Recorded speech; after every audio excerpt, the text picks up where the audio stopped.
Today is Dumb Bleep of the Week. That's the day of the week where we go through all the dumbest things that happened in politics, at least according to myself and Charlie. Charlie got one. I got one. I saw the Did one. it make it? Yeah, made it in. Wow. Honestly, it's only in there to make you feel better, but it's in there. No, it's great being a guest on this show. Yeah, you get perks. Just finding the dumbest things. Just dumb we things. send out trophies every year. It's very tough on your psyche, by the way. It is. Okay, first thing I just called sad Lindsey Graham. Sad Lindsey Graham is sad because he found out that we weren't.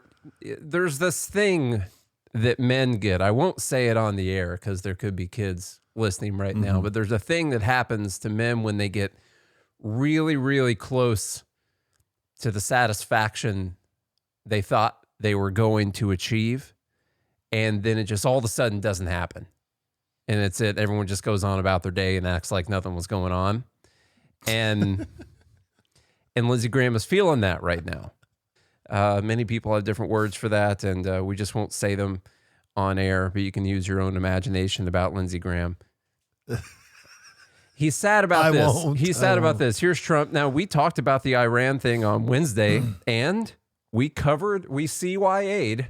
We COA'd by saying that none of this stuff could happen. This Trump, likes to make a big deal about things, and it's a threat, and then nothing happens. And so far, what we have on the Iran thing is that nothing has happened yet.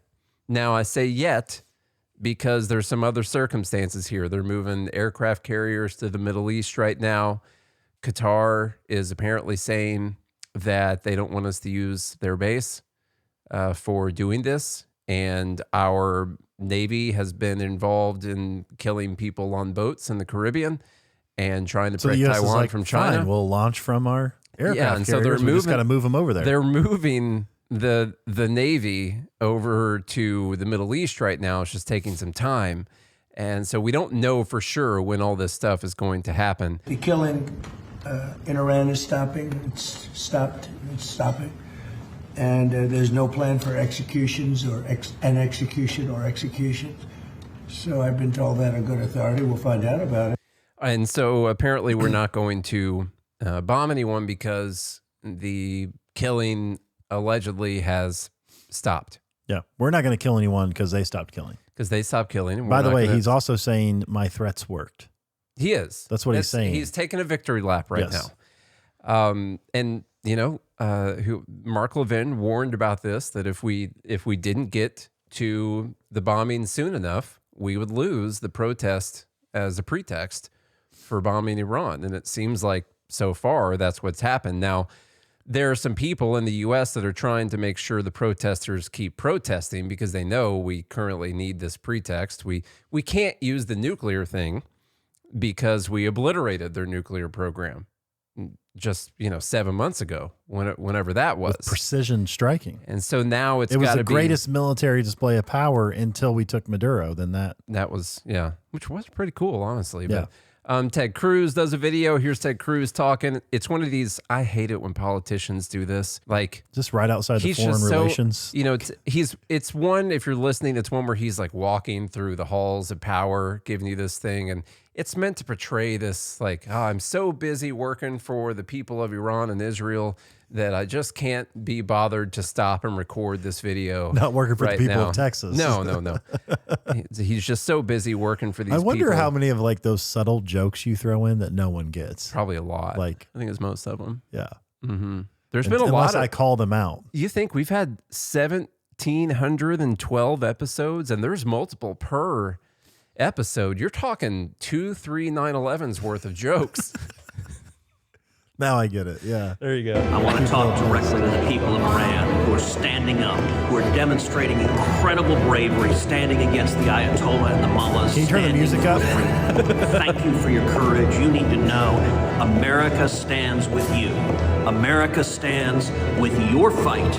And President Trump has your backs. You are in our prayers. We are standing with you. And these tyrants will fall due to your incredible bravery. God bless you. Yeah, so for Ted Cruz's staff, I just want you to know that when you make these things, there's a little button up in the corner where you can decide what the mix of the music and the original content volume is, and you can turn it down where you could hear what the person's saying. Yes. Make it sound much clearer. He should never do one of these again, by the way. His gait is not very... It's not good. It doesn't look good on camera. It looks like he's almost going to fall over as he's trying to catch his body in his steps. Like he doesn't fully know how to walk correctly. You see those people? It's kind of a waddle kind of thing. Well, that, but they also they walk on their toes. Like a zodiac waddle. Almost like they're kind of like they're angled at like almost a 45 and they're walking on their toes with a little hop. Almost like if they don't hit just right, they're just going to fall face forward. Probably trips all the time. That's what his gait looks like. I like how he started out in front of the Foreign Relations Committee, it looked like. And I'm always like, can we start recording after he started walking? These people do this all the time where they weren't walking until they started recording the video. They were standing there. Let's do a video where I'm walking through the halls. Yeah. And then they start. I'm just saying, I want to help staffers. First off, you can control the mix of the volume in the video. Second, get him walking before you hit record. And then he starts talking. That way it looks like you literally just caught him while he was walking through the halls and he's recording this message for everyone. You could still stage it if you want. Yeah. No, it's still, yeah. Still but the other funny thing is he's really not helping out his case when it comes to AIPAC and all of that. Also, no. Do you if Iran, first of all, they don't have internet and it's being stolen from them. But second of all, if they were to get this message, do you think that they appreciate you praying to your Jewish God about their it's the same God, right? bravery? Yeah.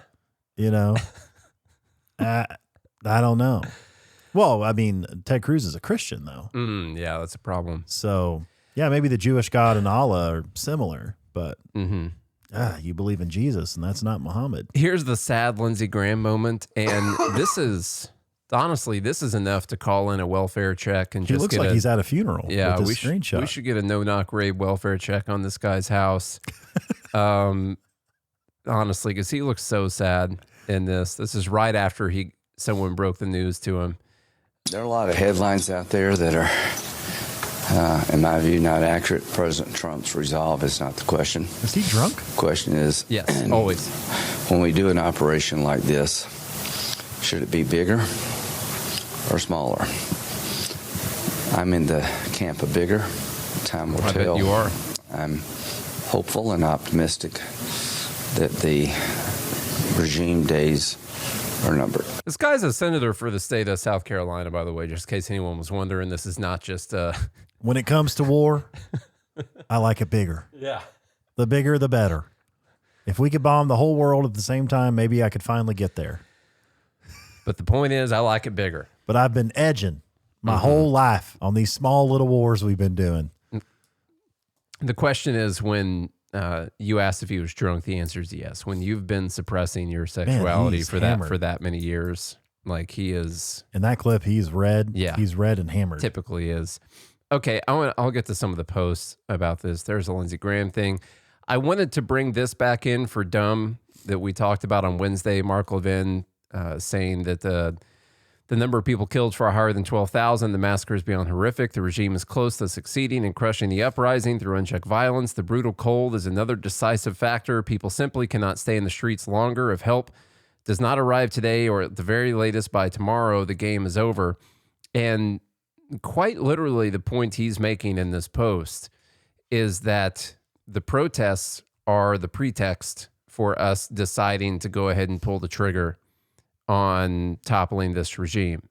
And eventually the protesters are going to stop, either because of the violence or just because it's cold outside. And if you want to use this as a pretext for bombing Iran, this is not an unlimited window for you to use this. And so you got to make sure that you strike them while there's still people out there protesting, getting killed. And that is the point that he's making in this post. Lindsey Graham says, this is kind of a two-part thing. I think I have Lindsey Graham and then Mark Levin again. I'll switch to the Qatar thing, or Qatar. I know, that's the proper way, okay? Apparently, Qatar says it won't allow attacks from the base in against Iran. Our from largest our military base from in- our in the largest Middle East. military base, Yeah. which has been there since the early 90s. And I did look up the details of our relationship with them and having that base. Mark Levin says, Qatar is using our base there to actually limit our ability to make independent decisions in our national security interests. We can't let a terror state with 300,000 people aligned with Iran control what we do. They're using our base against us. And I just wanted to make the point that their base is not in America. It's in their country.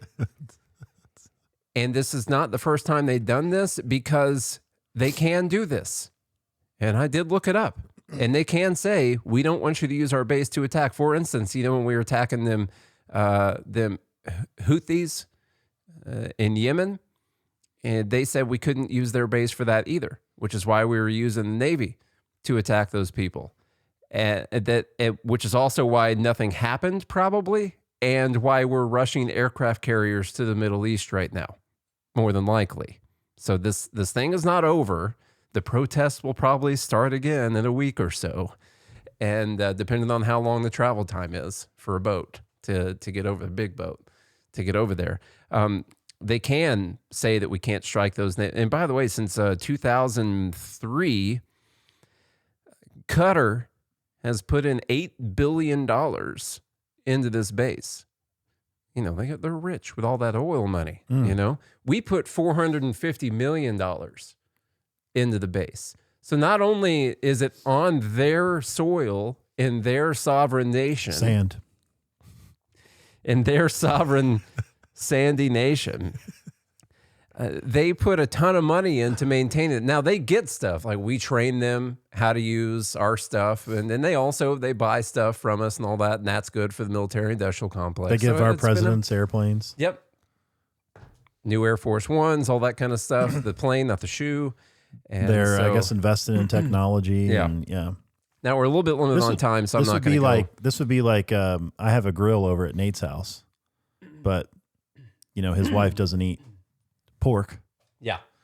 And so there's a rule there, like, yeah, you can't cook pork. And so I come over, I try to cook pork, and Nate's like, oh, no, you can't cook pork, man. Yeah, it's great you have your grill here.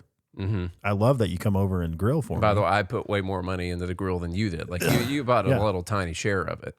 Yeah, well, I bought the grill, but then you poured the concrete pad, and you bought all the utensils and stuff, and everything like that. Yep. Way more than I what the supply grill. the gas and the meat. Yeah. So except pork. Yeah, just not. But pork. I brought pork over, and the wife said no. And yeah, that's exactly. But I'm what's really happening. trying to grill the pork, Yeah. and you stopped me, and then I tweet that Nate is using my own grill against me. Yeah.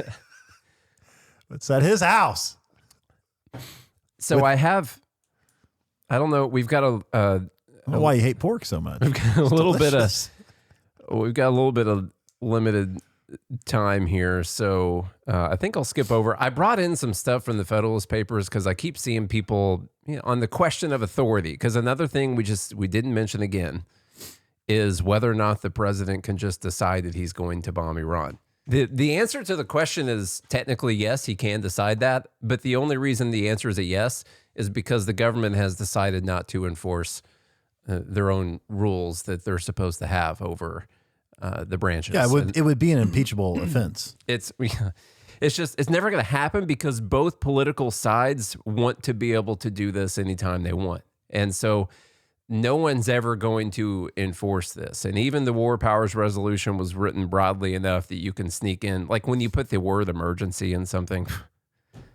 And everything's an emergency. Everything's an emergency. Yes. Oh, we're governing by emergency all the time. Yeah. And so we now have Iranian fentanyl hitting our shores. We have 9 things, and we're still on number 1. So I think I'll skip Well, you over could just this quickly say that Hamilton, which you could argue was the largest, like the biggest government guy. Yeah, he's one of the worst ones. Yeah, he wanted everything to be big government. But he was making the case, basically going after people who are like, oh, it sounds like this here president's going to be a king. And he's like, no, here's how it's different. And so he made a few points on this.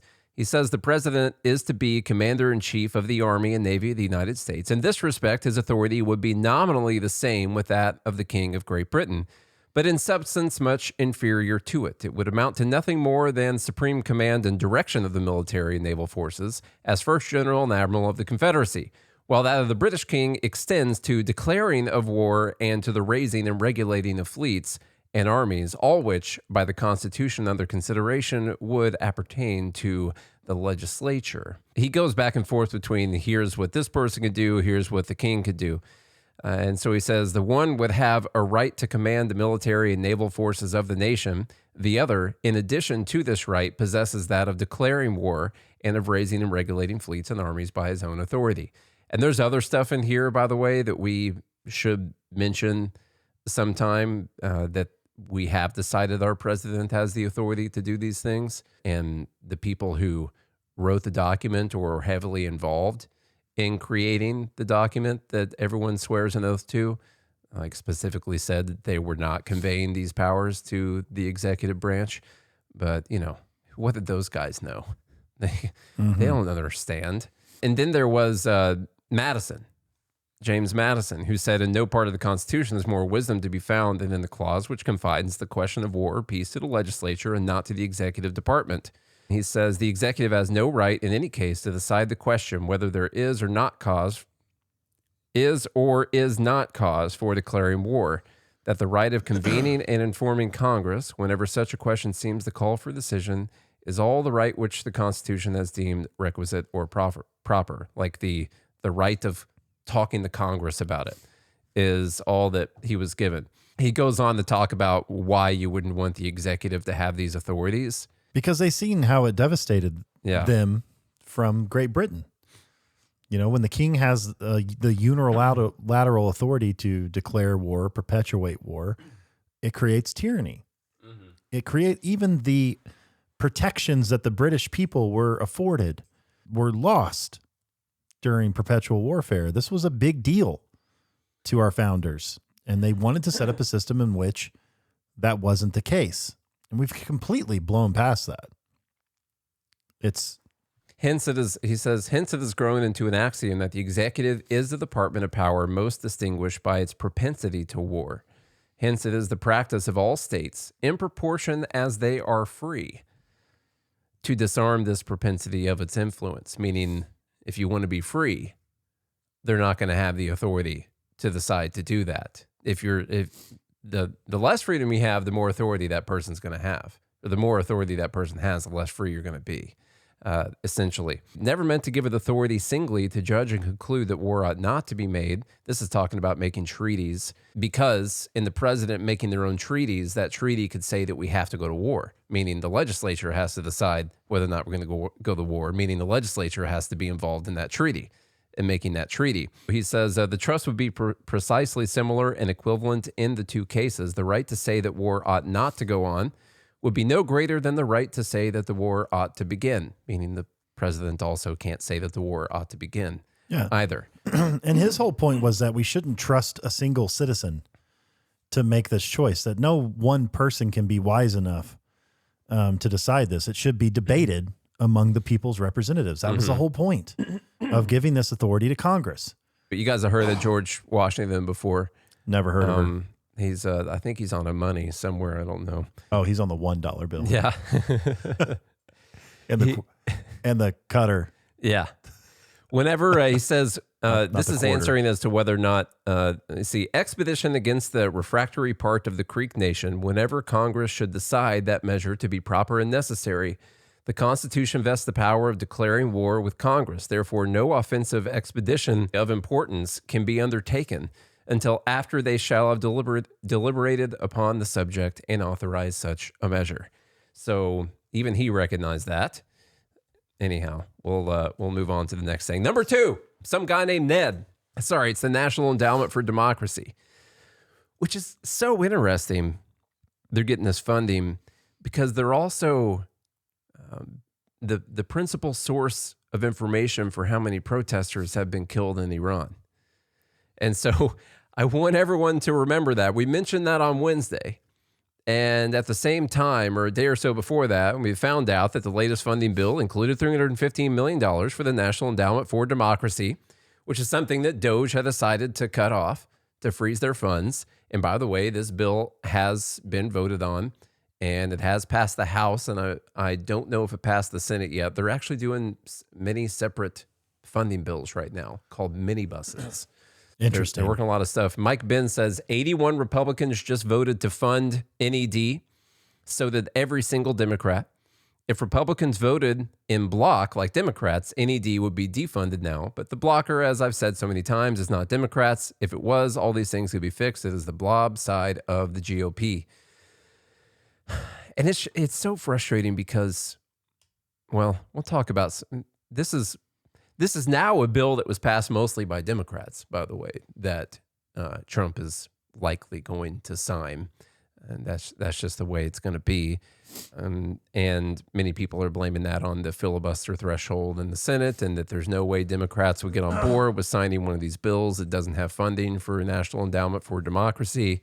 And so they'll jump in and they'll just do it because you just got to do it. You got to make a deal. You just have to. Yeah. There's no way you could do it separately and have people vote on it. You got to lump it in with a bunch of other stuff that people say you have to have. Now, Mike Benz has been on a tear about this because he obviously have done a ton of research on organizations like NED. And the other one I couldn't think of on Wednesday was the Global Engagement Center. He says, while NED censorship ops started with Russian disinformation as the pretext, and NED claimed it was fighting Russian disinformation, here's NED's Dean Jackson spilling the beans, saying Elon Musk should be treated as a graver threat than Russia. This is while he and NED sided with Brazil when they were banning X. And that's good. Here's NED's in-house journal instructing the left-wing government of Poland to mass arrest the entire leadership of Poland's pro-Trump party who have won the prior election. And it goes into all the things they said about that. That's interesting. He says, when you fund NED, you're funding a private CIA weaponized politically against the American people, run by people like this, which we said on Wednesday. This is essentially, they're like, oh, it'd look bad if the CIA was doing this, and so we're going to have an NGO doing it instead. Anne Applebaum's credibility should be nuked to zero after she got, Anne Applebaum is board of directors for NED, should be nuked to zero after she got caught red-handed serving as a secret inner cluster cell member of a busted British intelligence operation set up for covert censorship and political warfare operations known as the Integrity Initiative. He said the cluster cells were set up by British intelligence to have cluster members spanning all key positions of political influence in a region. The clusters specifically sought as recruits, journalists, politicians, military, academic, and business leaders in each country, meaning they basically placed people all throughout different regions and positions in the government that were all working together as directed by NED, which is working as directed, honestly, by the CIA. And British intelligence. And British intelligence, apparently, working together all the time. MI7. The Integrity Initiative, run out of Anne Applebaum's UK inner cluster cell, was supporting cast from British intelligence, was utterly fixated on killing the Nord Stream pipeline. In 2018, they plotted, quote, start a campaign to prevent construction of Nord Stream 2 gas pipeline. And then he says, when the Nord Stream pipeline mysteriously blew up and serendipitously accomplished Anne Applebaum's Integrity Initiative high priority goal of killing the construction, Radek Sikorski, who was the Polish defense minister, famously thanked the U.S. government for blowing it up. And here's a screenshot. I remember seeing this. It says, thank you, USA. And also Herschel, not Herschel Walker. Definitely not. Seymour. Definitely. Seymour Herschel Walker. Herschel. Yes. Seymour Hersh is also his name. Seymour Hersh, sorry. Yeah. He did that piece, basically claiming the U.S. did it, and of course, then he got blacklisted. Yeah, even though we used some Ukrainian. We put some Ukrainians on the boat too to make sure. Apparently, he was completely blacklisted and discredited, even though he was. Did you watch the documentary? An extremely accomplished journalist before that. Yeah. No, I haven't seen it. It's on Netflix. On Netflix, yeah. I think it got banned. Let me see. Oh, did it really? He said no. I don't. Oh. He says, Radek Sikorski says, thank you, USA, to Nord Stream 2 going up. And it's really interesting that that guy happens to be married to Ann Applebaum. Oh my God. Which is crazy. That's not true. Yeah. You can't make this up. Let's see. The point of this is they do what the CIA does. Like, they coordinate all of these attacks, and they've been going after what they call disinformation in order to censor speech. And they've been one of the chief censors of speech. And for some reason, so many people in our government think that that's a very important organization for us to keep funding. And that's $315 million worth. more than annoying. Okay. He says that's a lot of money. He says NED is and has been #1 coordinator of internet censorship since 2017, responsible for building the censorship state in Brazil, shaping the EU Digital Censorship Act, building the disinformation studies beat in journalism and academia, plus much more. It was set up first for the CIA. Now, this is an interesting quote. This is from the National Endowment for Democracy founder and president. Says, quote, "It would be terrible for democratic groups around the world to be seen as subsidized by the CIA. We saw that in the 1960s. It has been discontinued. We have not had the capability of doing this, and that is why NED was created." Yeah. Okay. So that's why we got to do this. That's by the two. way, $300 million in revenue would put you in the top 0.1% of businesses in the United States. That's pretty good. We ought to get some government contracts, man. Yeah. What do we do to get those? I don't know. We got to get more government money flowing into this thing soon. We set up an NGO. Yeah. Good Morning Liberty NGO.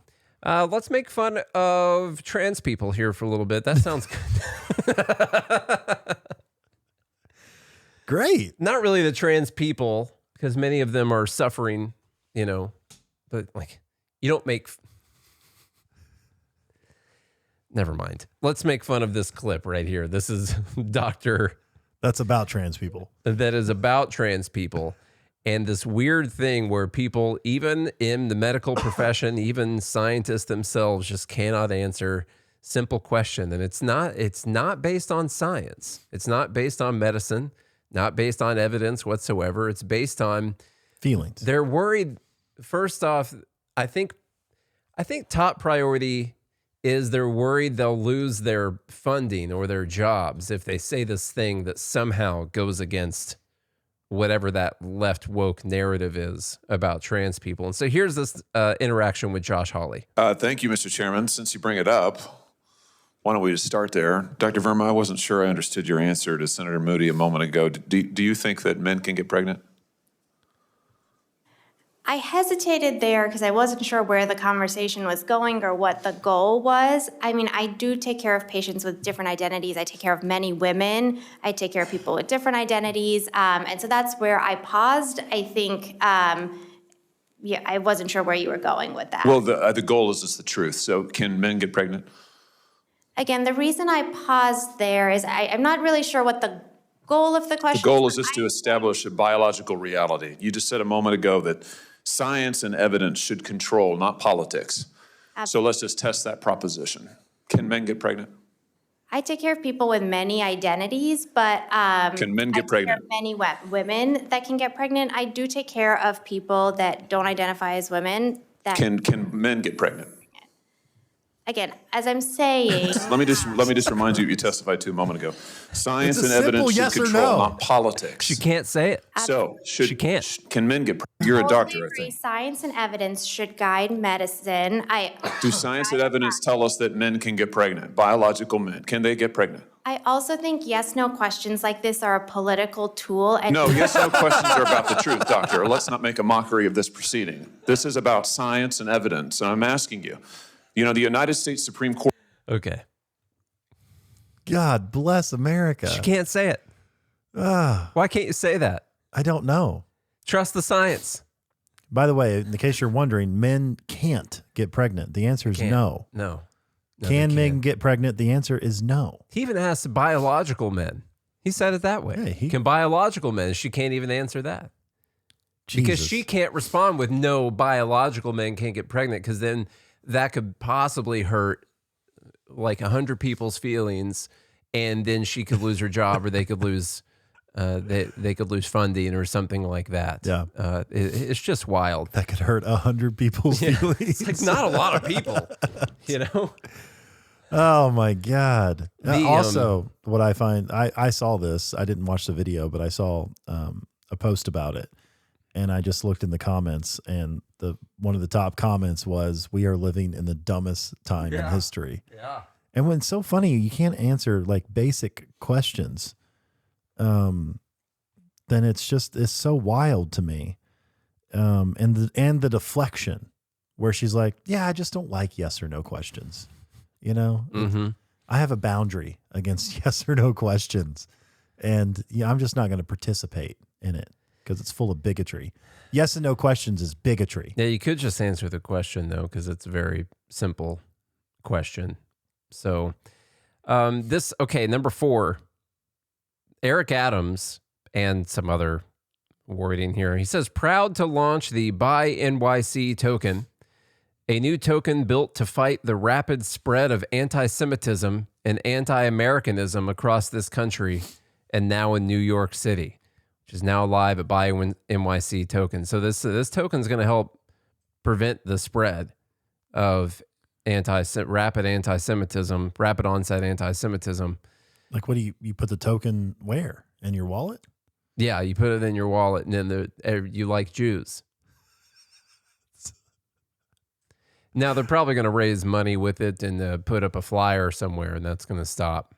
It's going to stop people from disagreeing with Israel's policy to bomb Iran or Gaza, killing civilians and stuff. Like, once they get the token, once they see the growth of the token in their wallet, they won't care about those kids. Is basically what's going to happen. Yeah. Here's a nice little commercial. Here's a little spot they filmed for it. Here you go. Second black mayor of New York City. There you go, brother. All right, take care. I can't believe this. Thank you, sir. Good to see you. God bless you, man.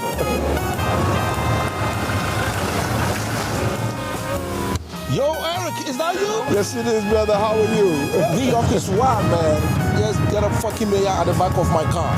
That's New York. I always say there are 2 types of Americans, those who live in New York and those who wish they could.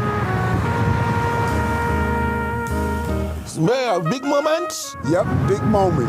We're about to change the game. If you can't make it to New York, we're going to bring New York to you. $32, Mayor. Cash or credit card? You get some of the New York City token? We'll get you some, brother. This thing is about to take off like crazy. What? Did you get it? The cab driver didn't want cash or card. He wanted a NYC token. Yeah, that's what he wanted. And he said 2 types of people, those who live in New York and those who wish. That is not the case. No. I think the 2 people are those who live in New York and those who wish they could leave. Those are the 2 biggest ones. Okay, so then, all right, that's dumb. I don't even know how much. I mean, there is an amount of money you could pay me to live in New York. Yeah. Or have an address there, because I would probably also have a home in Florida or something and spend most of my time there. So the really cool part about this token, it's great.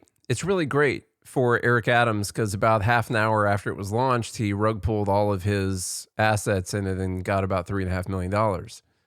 So that's good. Well, he's going to make New York better. It's really good. Former NYC Mayor Eric Adams launches a meme coin that hits $580 million in market cap before crashing 80% in a matter of minutes. Nearly $500 million in market cap has been lost. So that's good. That's really good. 30 minutes after launch. And then they got his wallet there and, took out 3.4 million from the liquidity pool of the token. So that's just how important he still does that mean he still holds 34 million? Nah, no, that's got to be the total liquidity for the token itself, I think. Well, it says he has 2 tokens, 1 position. USDC, which is the dollar, and then the NYC. Looks like he's still holding some. Yeah, still got some. All right, let's move quickly to number 5. Scott Adams died this week. I never listened to Scott Adams' thing. He did like a coffee with Scott Adams or something, and I didn't read Dilbert either. I don't know much about it. Never did a whole lot of cartoons in the newspaper. reading kind of thing, but sad. I've heard of it. Sad. He got the cancer, and he he did show up in our news feed a lot. I saw a lot of his stuff. I never listened very much. Now, there's a way you can cover someone dying, and it totally depends on whether or not they fit whatever your political agenda is, and whether or not they said anything that you find to be distasteful in the past. What you might not know is that Dilbert was canceled. Scott Adams was canceled because of something he said in 2023 on a stream. Now, you got to remember, in 2023, there was we were still heavily in the throes of the woke nonsense, the BML remaking of America. BLM? Did I say BML? Yeah. The BLM. That seems like it was forever ago. It does feel like a long time ago. A couple years, huh? Yeah, man. It was super heavy. Like 2024, that was just an election year. And so they kind of turned all that stuff off, before the election to take out some of the crazy of the election. So yeah, it was really like the year before that when all that stuff was still going hot and heavy, like Lindsey Graham before a drone strike, if you know what I mean. And so he got canceled for saying something. But the thing that is dumb here is the way People magazine decides to announce his death to the world. Scott Adams, disgraced Dilbert creator, dies at 68, and people have been very upset about that. This is the person who wrote it, Victoria Edel, or however you want to say it. Vicky Edel. Matt Walsh said, "This is the monstrosity who wrote this vile article. Scott Adams was a great man, loved and mourned by millions. The person is nobody, loved by no one. The world won't even notice when she dies." And as I believe Michael Scarn on X pointed out, McDonald's is going to notice that she died because they're going to short the stock. I'm pretty sure is what we need to do. And anytime one of these article headlines come up, this always gets brought up. The article headline about Baghdadi dying, which is the austere religious scholar at the helm of the Islamic State, dies at 48. Now, these are different. This is not People magazine's headline. So it's always, I get it. You can is say it written by the same person? No, it's not the same. No, it's not. Anytime there's a headline with someone dying, this gets brought up. And it's a good example of like, this is considered an acceptable way for like people on the left or whatever to cover someone dying. And these are the different ways that they do it. All I can hear in my head is Shane Gillis with his little skit about Abu, his little impersonation of Donald Trump. I mean, Donald Trump's in the war room. Donald Trump's impersonation of Donald Abu Trump. Baghdadi. He barked like a dog. That's pretty much, that's like, actually, I'm not even sure that's what Trump's video was. That's not even. Well, that's all I can hear in my head anytime I hear Baghdadi. That just sounds like you're doing what Abu. The video was. Oh, Abu.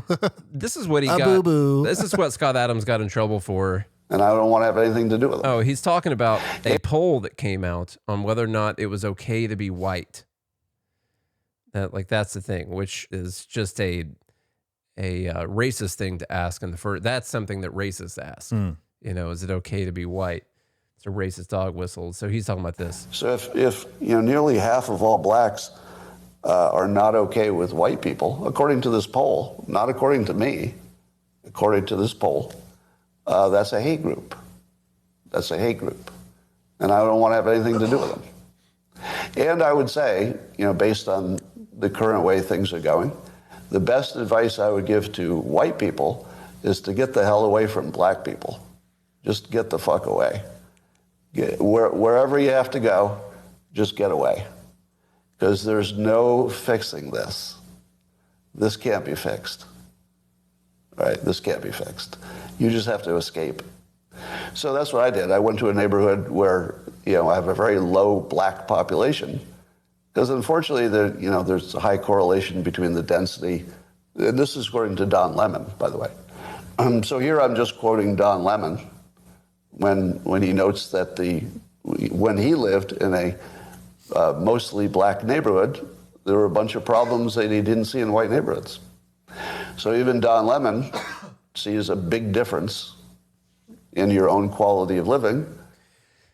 So anyway, he got canceled for that because he said that during. Now it's just, I do disagree on one point he made, which is that it's a hate group because we should judge people based on their individual character. Yeah, and it was can't lump all blacks in together. So like if you want to get into that, like it was 47% of the black respondents essentially indicated that like no white, it's not okay.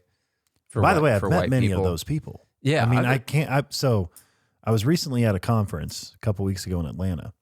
At the same time, there was another conference going on, and it was called Freedom and Faith or something like that. But it was basically an anti-racist conference, just all black people. And I can tell you, anti-racism against black people conference, because there was probably a lot of racist things that there probably were. In fact, I remember walking by one time and I saw something they had on the screen, and I'm just like, I wanted to walk in there and stand on stage and be like, "You're not a victim. You're not. I believe in you. You know, you're not a victim." But what I found interesting is as I walked around the hotel, 98% of the people that attended that conference, when I said hello to them, like in the elevator or passing in the hallway, wouldn't even acknowledge my presence. It was like I was a walking threat somehow. Oh, you were? So you're just walking around being on time with your pants pulled up, speaking the Queen's English, asking questions, just asking questions instead of asking them, axing them. It was in Atlanta. So I'll tell you something about Atlanta.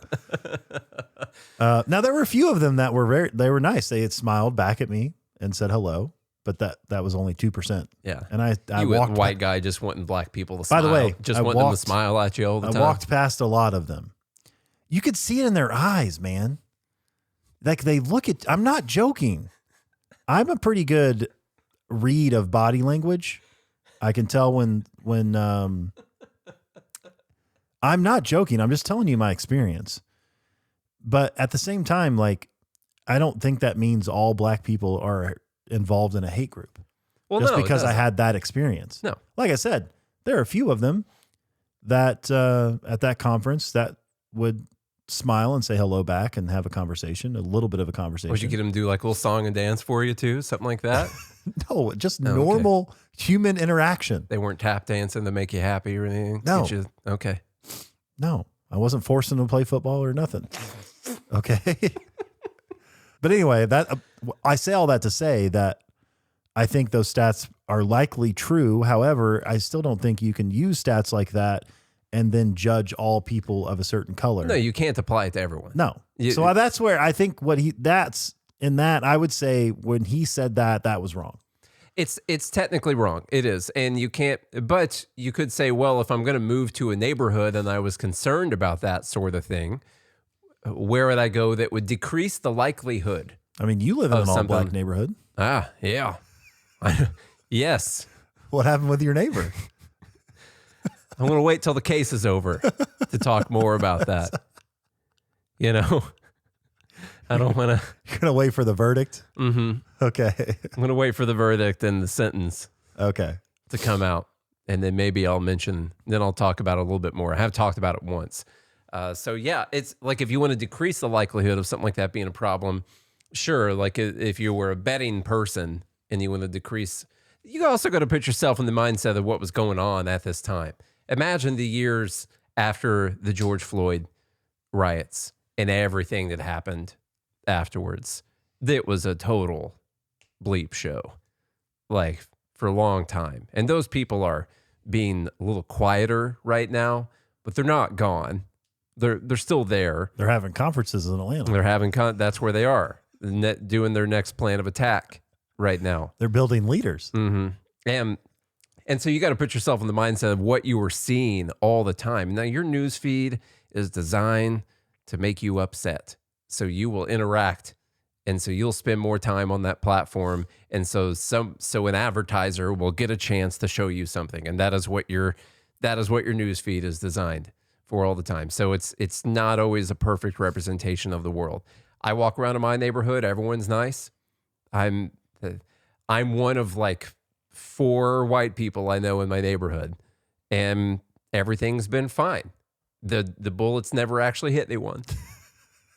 So there's no victim, no crime. All right, next thing on the list. Oh, let's go to someone calling Trump a PDF protector. I'm going to try to use PDF because I do keep getting notified that the algorithms don't like the full PDF word. Okay. So someone yelled pedophile protector at Trump is what they yelled at a Ford plant. There's a little bit of dumb on all sides of this situation. Like the guy got suspended or whatever. It's a part of UAW. So he would have had to have assassinated Trump to get fired from Ford, and the union still would have taken it to court after that and made sure he got his pension or whatever. Yeah. So it's tough. Make sure he still got his hourly rate in it's prison. It's really tough. So someone got this on video, and Trump clearly points at the guy and says, F you, and then flips him off as he's walking away. And so...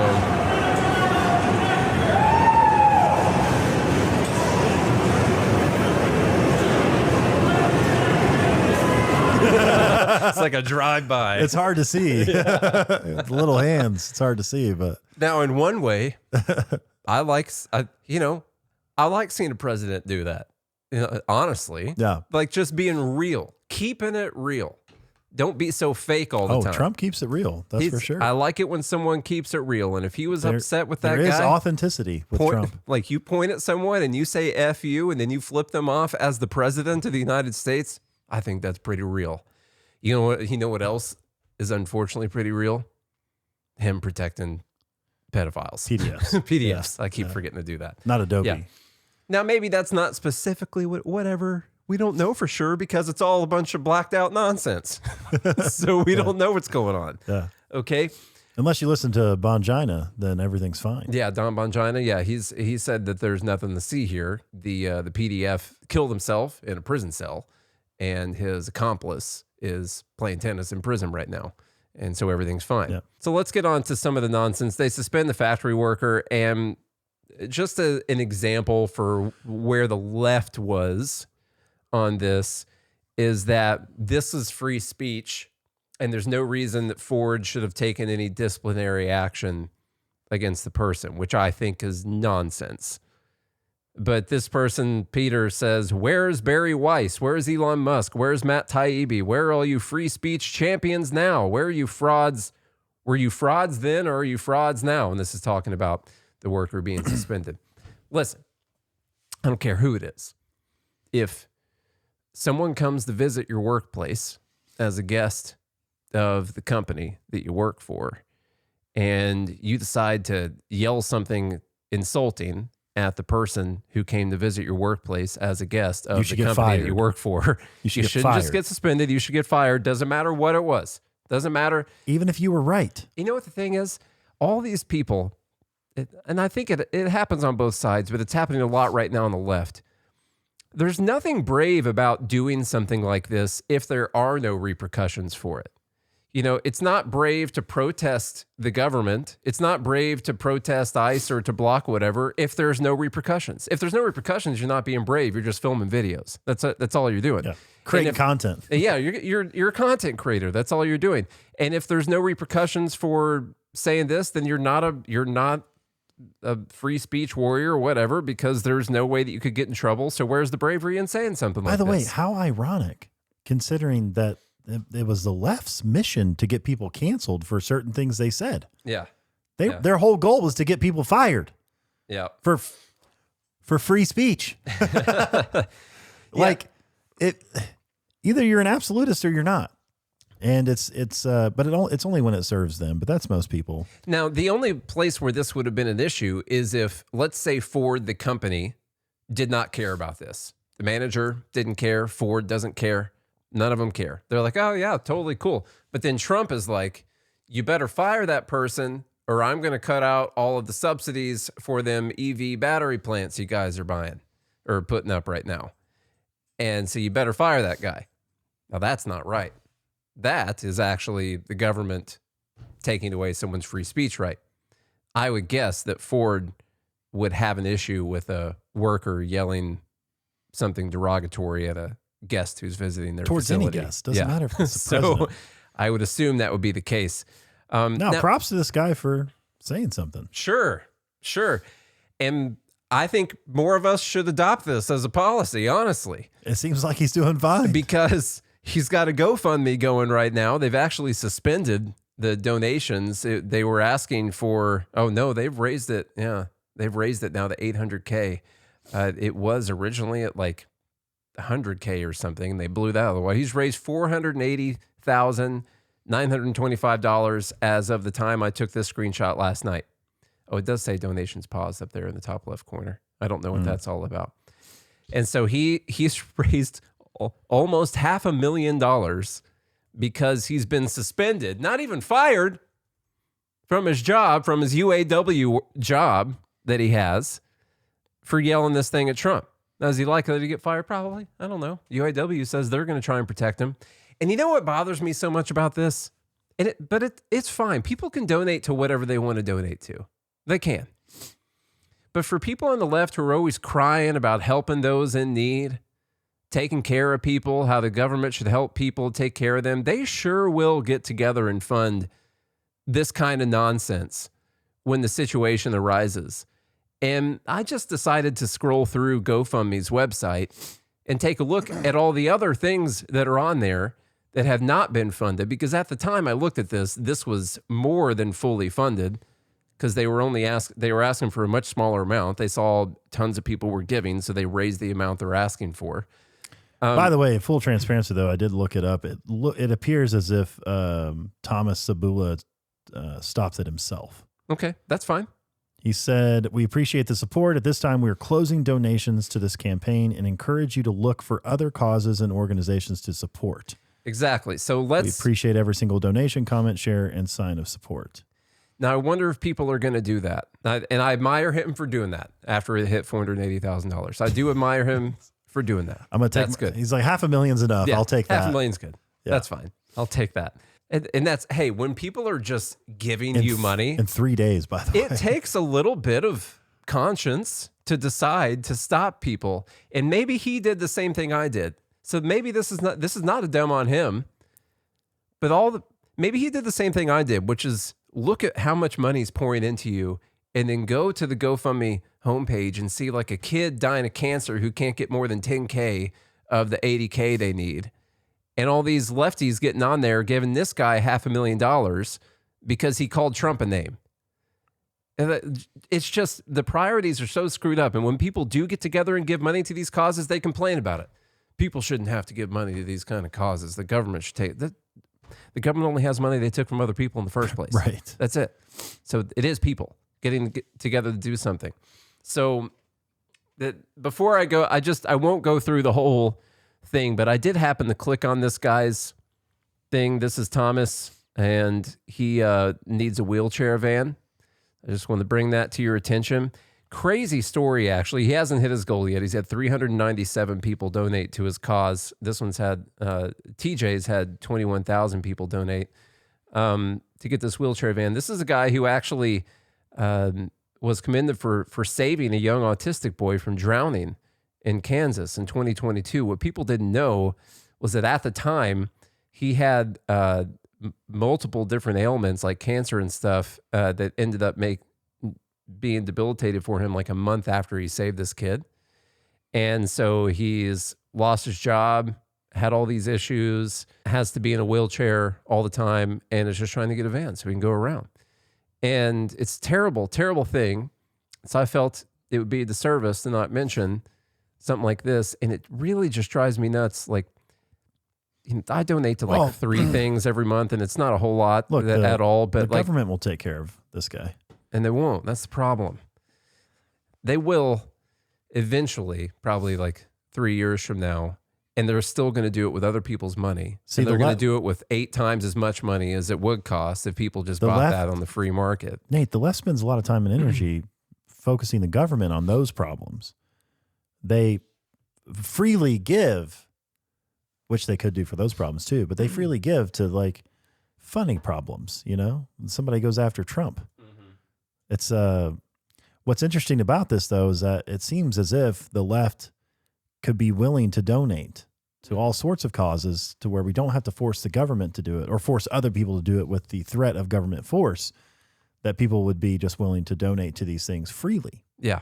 So maybe there's a white pill in this. Dumb. Sure. I'll take a white pill. Well, it's not going to exist, but UAW said the auto worker at the Dearborn truck plant is a proud member of a strong and fighting union, the UAW. He believes in freedom of speech, a principle we wholeheartedly embrace, and we stand with our membership in protecting their voice on the job. The UAW will ensure that our member receives the full protection of all negotiated contract language safeguarding his job and his rights as a union member. Workers should never be subjected to vulgar language or behavior by anyone, including the President of the United States. So it's Trump saying F you. And flip them off. Yeah. Maybe they could sue Trump. Or they'll probably sue Ford for allowing their guest to verbally attack someone and be the victim. Yeah. So I said 3 things can be true. Trump is a pedo protector. Technically, guys, that's just that is what's happening. That's what's happening. Sorry. Yes. You can give whatever excuse you want. That's just like a fact of the matter. Number 2, Ford should be able to fire any employee who yells this while at work if they want to. Obviously, number 3, unions should be abolished. That's fine. Now, if you want to join a voluntary union, that's fine. Sure. And then if the workplace wants to, they should be able to fire you and all of your friends, but they can't. And so it's not voluntary. And so as is should be abolished. Another add-on there was just like people deciding whether or not they're going to boycott Ford based on whether or not they fire this guy. It's like both the left and the right, same thing. The left is talking about boycotting Ford because they suspended the guy, and the right initially was saying, I think we should boycott Ford if they don't suspend this guy. If you don't fire. And so why don't you just let Ford, whatever. It doesn't seem like Ford can make a right decision. No, there is. You just got to decide how many people exist on different side of the aisle and go with that, I guess. Yeah. That's how we're going to, which one has a bigger mob is the thing. Number 7, I called this one delusional MAGA or MAGA delusions. And it's got a couple things in it. This video is going around. It's got over 1 million views now. It says, holy S word. Javier Milei cuts poverty in Argentina in half. Trump's policies work worldwide. And so clearly the implication there. Thomas Massey's policies yes. work worldwide. Most of them, yeah, most of them. Yeah. There's not a whole lot of Trump policies getting implemented down there in Argentina. And it's just this wild thing where you can take credit for that and just call them Trump's policies. And I guess, I don't know if people don't pay attention or they just want to say it because it sounds good. It makes them feel good. But that is not the same thing that's happening right now. Like they're cutting spending and the government's getting smaller and less powerful in Argentina. That's what's actually happening. They're taking away price controls, in price caps, any price controls on things in Argentina. Not instituting They're them. not. Like, this is a bad week to say something dumb like that, which is why it went so viral, because it's so clearly and obviously wrong. But before we talk about those things, Laura Loomer posted out this video. I love how it did not work out how she thought it was going to work out. And of course, you watch the video, you're like, what? God, why did you think people were going to not think this was a good thing? She says, watch, this morning, Trump hater Thomas Massey inferred that President Trump and the House GOP are protecting pedophiles, bankrupting the country, and trying to start more wars, when someone who works for her asked, in the last 2 weeks, you've repeated AOC's talking points on Venezuela. You've been retweeted by Jasmine Crockett. When will you change your party affiliation to Democrat? Now, the most annoying thing on this to me is they will take something like AOC and I both think that we shouldn't be doing stuff in Venezuela. And I posted something about it and Jasmine Crockett reposted it. And these, I think maybe there's an IQ problem happening. At some point you have to like just admit that. But they'll take that and they'll say, well, that means they must be a Democrat because they aligned with a Democrat on those things. Wait, so Congressman, in the last 2 weeks, you repeated AOC's talking points on Venezuela, and Jasmine Crockett has retweeted you. When will you change your party affiliation to Democrat? I thought you knew. I vote with Republicans 91% of the time. And the 9% I don't, they're taken up for pedophiles, starting another war, or bankrupting our country. I don't know about that, Congressman. We'll see. It's a good video. It's a great video. I'm shocked that she posted it. Did not go His answer's perfect. Yeah, it was a really great answer. This idea that it's so like dumb is not the right word. It's beyond he basically said, I vote with Republicans unless they stopped acting like Republicans, then I don't vote for them. Yeah, and so there's that part Vote with where them. you look at the numbers, and he clearly votes with Republicans the overwhelming majority of the time. There are numbers on that, and it's around 91%. That's what I saw as well. And so all these people are like, oh, he just votes with Democrats. That's not the case. Clearly, you can look at the votes, okay? And then, of course, they don't get mad when these 81 Republicans decide to keep funding National Endowment for Democracy. No one's going to mention that. Republicans got together and decided to pass a 3-year extension of Obamacare. No one got upset about that. By no one, I mean Trump. And then or Loomer. Yeah, or Laura Loomer. She didn't care either. A bunch of Republicans got together and overturned one of Trump's executive orders trying to take away the power of government unions. No one got upset about that. Just don't even say a word about it. You know, that's fine. But if you vote with Trump 91% of the time, you basically vote with Democrats. And also the cardinal sin is that Jasmine Crockett retweeted one of your posts. So you're basically a Democrat right there. Which you should have control over. That's it, you know? But then they don't pay attention to the fact that Trump is, what's a bigger deal to you, Charlie? A Democrat reposts your post having to do with our foreign entanglements, or like which one's a bigger Democrat thing to do? Or you are literally implementing a shit ton of Democrat policies. Which one makes you closer to being a Democrat? The policies you're implementing. Probably those policies. Things like, well, we got the credit card cap that he's trying to do right now, banning institutional purchases of single-family homes. I know that's popular really on both sides. We're buying up mortgage bonds. That's great. We've never done that before. It's nice to try that. That'll be awesome. Trying to force the Fed to cut interest rates down to 1%. I consider that, well, we know Democrats like printing money, but guess what? Trump does too. So we're aware of that. Elizabeth Warren said Donald Trump called her. They had a nice little talk about the things that are going to do to lower costs. You know why? Because he's literally talking about implementing policies that she has been pushing for quite a while. Same thing with Bernie Sanders, who says, I look forward to working with the Trump administration on fulfilling his promise to cap credit card rates at 10%. And so the idea of these Loomer people who think, oh, a Democrat reposted you, or oh, you wouldn't vote for more spending, and so you're basically a Democrat. It's so retarded. People think that that's dumb. That's just how dumb it is. Okay. I did like this guy's post who says, when you capture Nicolas Maduro so he can advise you on economic policy. It's pretty funny. Nice. Numero 8. Let's talk about the nurses. We'll get out of here real quick. This is one that some guy named Charlie submitted. I don't know what he has against nurses, but how do you make this video have sound but not so much? There it is. Montefiore made more than $16 million last year. The CEO of New York Presby, where we are today, made $26 million last year. But for too many of the 15,000 Neisner nurses who are on strike, they are not able to make their ends meet. They are not asking for a multi-million-dollar salary. What they are asking for is for their pensions to be safeguarded, to be protected in their own workplace, to receive the pay and the health benefits that they deserve. New Yorkers have a right to quality health care, as do the nurses who provide that care.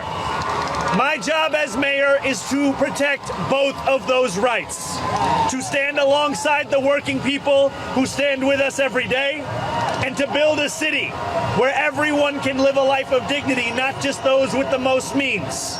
So know this, New York City will do everything in our power to ensure the sick and injured can continue to receive high-quality care, and we will do so while refusing to abandon those who have time and again refused to abandon us. The CEO. Now, one thing I really like about this is that the governor declared the emergency. And so they just brought in a bunch of travel nurses to fill all of these people's positions.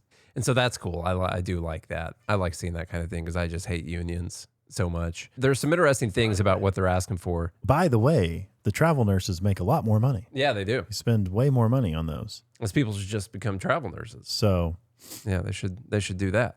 I looked up a few things about this, tried to get as much information as I could. And it does seem like, if you can imagine such a world, many of the union's demands tend to be a little bit ridiculous, as they can be in these situations. Like one of the things they're asking for, they're trying to demand, is that if you come in as a nurse and you're found to be working while you're drunk or high, that you can't get fired because of it. They're very upset about that being a thing. According to the hospital systems, the documentation on what everyone's asking for is very difficult to find, not super public. According to the hospital systems, what the union's asking for will cost about $3.6 billion. Like all the stuff there, they want more nurses on the floor. They want pay to be increased by about 40% for nurses that are making pretty good money as far as nurses go, I would say. I mean, they're in New York. Cost of living's high. We know that. But then there's something that he did that I just found super. You put this in here for dumb, Charlie. Well, I think the biggest part for me is the CEO pay. Yeah, like he starts out bringing up the CEO pay. Now, there's not a lot of publicly available data, but the last publicly available data, let's say for Montefiore, is around 17 to 18,000 nurses. Because it's a very large healthcare system. It's not just in New York. So they have a huge health system. If I divided it out, what did he make? 25 million? I already have all this right here, Chuck. Did Montefiore 25 million? Oh, here's what we got. Sorry. So the point that it'd be $100 per nurse.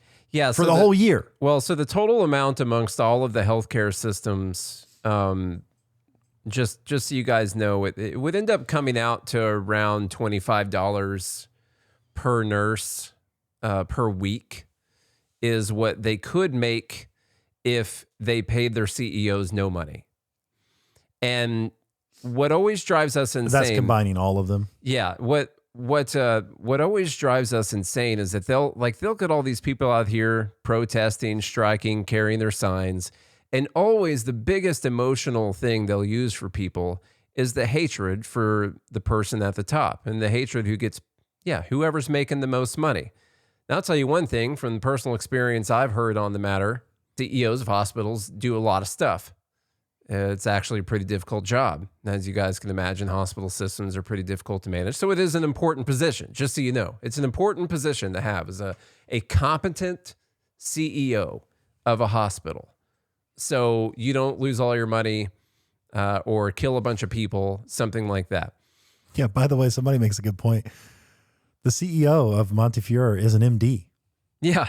So is the CEO of Mount Sinai. So is the CEO of New York Presbyterian. These are all medical doctors. So if you were to pay them no money... They're physicians with incredible business acumen. If you were to pay them no One money of them even and give has it to a the nurses... PhD on top of his MD. It would be not enough money. They're asking for way more money than anything related to what the CEO is getting paid. But they always do this thing because so many people have a natural hatred for rich people. For CEOs. So many people have that natural hatred that they will use this every single time to get people whipped up, emotional, carrying signs, stuff like that. It's worked for centuries. Let me give you some more inside baseball because I have access to some additional numbers. I'll just tell you for Montefiore, their net operating profit margin. Don't break the law here. I'm not. Okay. Is negative 17.43%. They make negative 17%. By the way. Well, if they would just pay their CEO a reasonable compensation, they'd probably be profiting plenty of money. Negative 17% on $29 billion in revenue. Okay, so you're 29 saying, billion, almost 30 billion in gross revenue. So you're saying the CEO pay doesn't have anything to do with it at all? Zero. to Zero do to with do with it. It actually probably is negative to do with it. Yeah. You could eliminate the entire executive. You know the problem I see? They're not paying enough money to get a better CEO. They actually need to quadruple their CEO pay so they can get this ship right.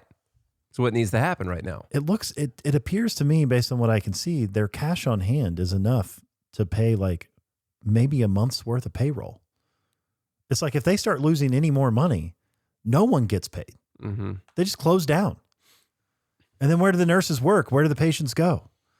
It's like the people have no idea at all, no understanding at all that most healthcare companies are barely scraping by. Barely scraping by. I don't care how many billions they take in. They hardly make any money. And in fact, I believe the ones they're listing here are nonprofits. I want to say. Now the big Montefiore, New York Presbyterian, they're all nonprofits. Oh. These are nonprofit health systems. Well, at least there's no profit. They solved that problem. What? Here's what's crazy is if they... That's why this is dumb. The whole thing is dumb. The whole thing is dumb. Now, I will say, personally, like, I don't think nurses get paid enough for what they do or what they put up with. Like, if you had to do that job and make that pay, you'd be like, why did I choose this career? But you can't just arbitrarily say, well, I deserve more money. You know, like maybe you do, but if they don't have any money to pay you, what are they going to do? We're not talking about the real problem, which is healthcare is so gall darn expensive. We can't pay people what they deserve to be paid for the type of work that they do.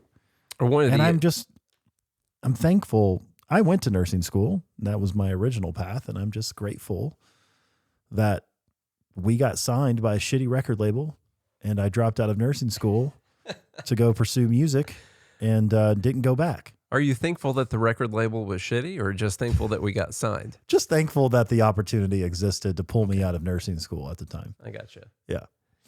You did go on to play, many bigger after leaving that. Yeah, after that I did have a decent music career. Yeah. So I'm thankful for that too. But no, I'm not a nurse. I was on the path to being one. I'm not licensed, but I have quite a bit of knowledge in that field, and I work in healthcare now. So on the financial side.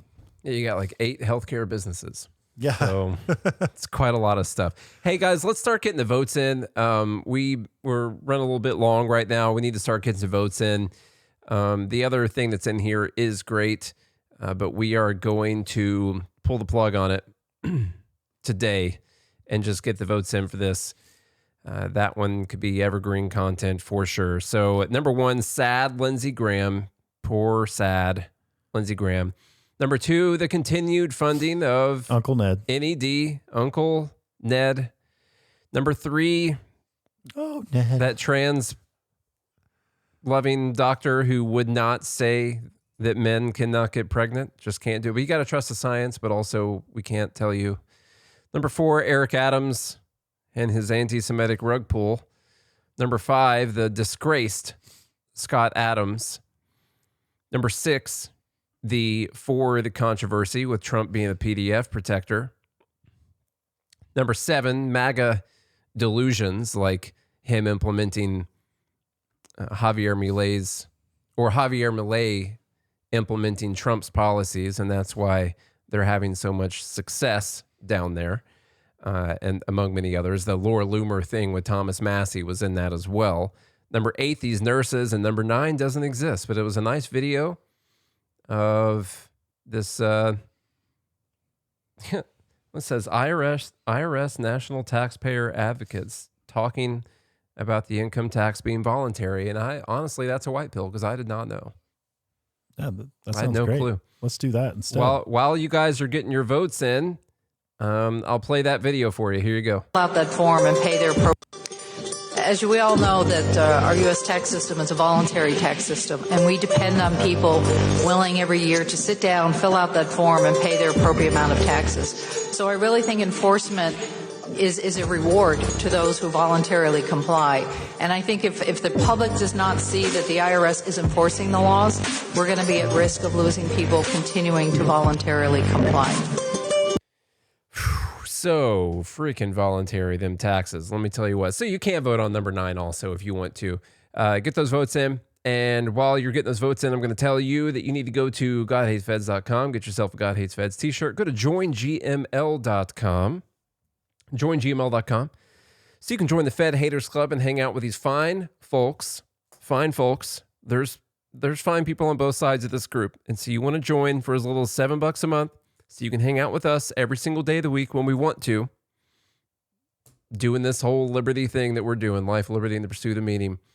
Leave a rating and review on your favorite podcast app. Need you to do that. If it allows you to leave reviews, leave a review. Just at least leave a rating. And most of all, go to the comment section on YouTube and just start a fight with someone. Let me just argue. Say the most outlandish things. No, I mean, just make a good comment. It would be great if you went back and forth. You know, the algorithms love it when people comment on videos. That's one of the biggest indicators. And hitting like and making sure that you're ringing the bell so you see every time we release a new video. Let's see who's going to win this thing. It's fairly split today. Almost number 10, Charlie almost won that one, but was one-upped by our trans conversation with the doctor who just could not admit, couldn't say, can't tell you. But trust the science, but I have no idea on whether or not men can get pregnant. All right, if you enjoy the show, do all the things that I said to do just a couple seconds ago. And if you do all of them, I mean every single one of those gall-darn things, we will be right back here on Monday. Until then, have a good weekend and a good morning. Liberty.